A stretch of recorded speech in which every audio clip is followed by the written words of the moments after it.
Assalamualaikum warahmatullahi wabarakatuh. Salam Om Swastiastu, Namo Buddhaya, salam kebajikan. Saya Senovianti Lulutami dan partner saya Farul Rozi. Kami dari kelompok 2 Angkatan 57 peserta Latsar CPNS ingin mempresentasikan mengenai tugas kelompok kita, yaitu mengenai role model berakhlak. Di sini kami memilih tokoh, yaitu seorang hakim agung yang dijuluki sebagai algojo bagi para koruptor.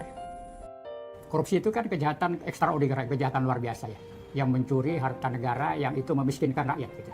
Ini negara, penyakit ini, korupsi ini dimanapun di dunia ini menjadi kanker bagi tubuh negara.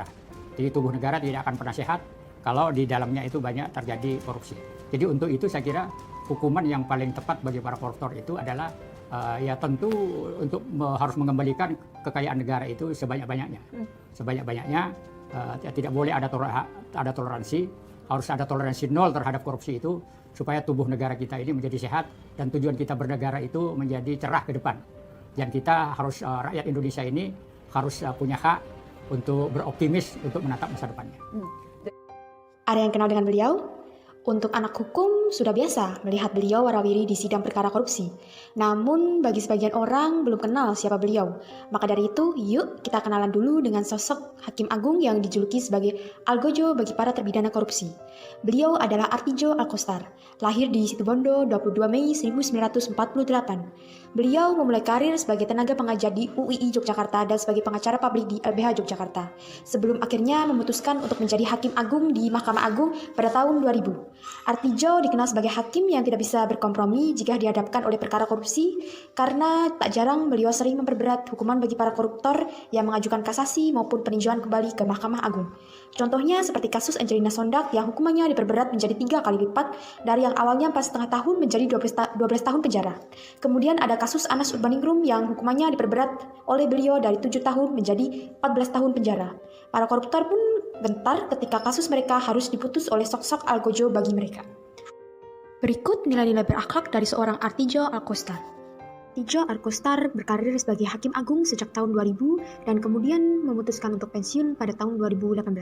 Dalam karirnya sebagai Hakim Agung, Artidjo telah tercatat menyelesaikan kasus sebanyak 19.708 kasus.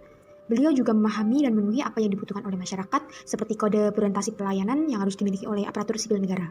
Hal ini tercermin ketika beliau sering menghukum koruptor dengan ancaman seberat-beratnya atau bisa sampai 3 kali lipat dari vonis sebelumnya, dan hal itulah yang diinginkan oleh masyarakat bahwa koruptor harus dihukum seberat-beratnya. Yang godaan-godaan seperti itu. Tapi itu saya kira dulu ya. Mungkin orang dalam ini juga belum tahu tentang saya. Mungkin ini orang Hakim Agung baru ini bisa didekati gitu. Tapi sekarang sudah tahu. Dalam melaksanakan tugasnya, beliau merupakan pribadi yang jujur dan berintegritas tinggi. Beliau tidak mau membicarakan suatu kasus di luar ruang sidang. Hal tersebut dilakukan beliau untuk menjaga nilai-nilai integritasnya sebagai Hakim Agung. Beliau menjalankan tugas dengan kualitas terbaik. Beliau tidak akan berkompromi dengan pelaku tindak pidana korupsi. Dalam menjatuhkan pidana ke pelaku korupsi, beliau bisa menjatuhkan hukuman 3 kali lipat dari vonis sebelumnya. Hal itu terjadi ketika beliau menangani kasus Angelina Sondak. Dalam tingkat banding, Angie dijatuhi hukuman pidana 4,5 tahun. Namun ketika ia mengajukan kasasi dan yang menjadi hakim kedua pada saat itu Artidjo Alkostar, hukuman Angie berubah dari 4,5 tahun menjadi 12 tahun. Tidak hanya Angelina Sondak, banyak pelaku korupsi yang hukumannya diperberat oleh Artidjo Alkostar seperti Anas Urbaningrum, Joko Susilo, Ratu Atut, dan Lutfi Hasan Ishak. Maka dari itu Artidjo dijuluki sebagai algojo bagi para koruptor. Adapun nilai harmonis dalam diri Artidjo Alkostar ini adalah beliau sering menolong temannya ketika dalam kondisi susah. Banyak para hakim agung mengambil cerita bahwa Artidjo banyak membantu pemecahan masalah ketika mereka mengalami kebuntuan dalam menangani suatu kasus. Kode etik dari nilai loyal adalah memegang teguh ideologi seperti ideologi Pancasila, Undang-Undang Dasar 1945, dan NKRI. Dalam menjalankan tugasnya sebagai Hakim Agung, Artidjo banyak mengamalkan nilai-nilai Pancasila, khususnya nilai-nilai untuk tidak melakukan korupsi, kolusi, dan nepotisme. Ada cerita menarik dari salah satu sahabat beliau. Beliau pernah ingin disuap dengan ditawari cek untuk menuliskan sendiri berapa nominal uang yang beliau inginkan untuk memperingan hukuman pelaku korupsi, namun beliau secara tegas menolak dan mengusir orang tersebut dari ruang kerjanya. Ketika menjadi Hakim Agung, beliau juga aktif menulis buku. Tercatat, beliau telah menghasilkan karya sebanyak 14 buku, di antaranya metode penelitian hukum profetik, korupsi politik di negara modern, dan peradilan HAM, serta Indonesia dan peradaban. Kalau kebanjiran bagaimana? Dia memang Spartan, tahan miskin. Pak Artidjo tahan miskin. Pak Bushro menilai putusannya terutama dalam kasus perampasan kekayaan negara mencerminkan latar belakang dirinya yang kuat tanpa kompromi sekaligus independen.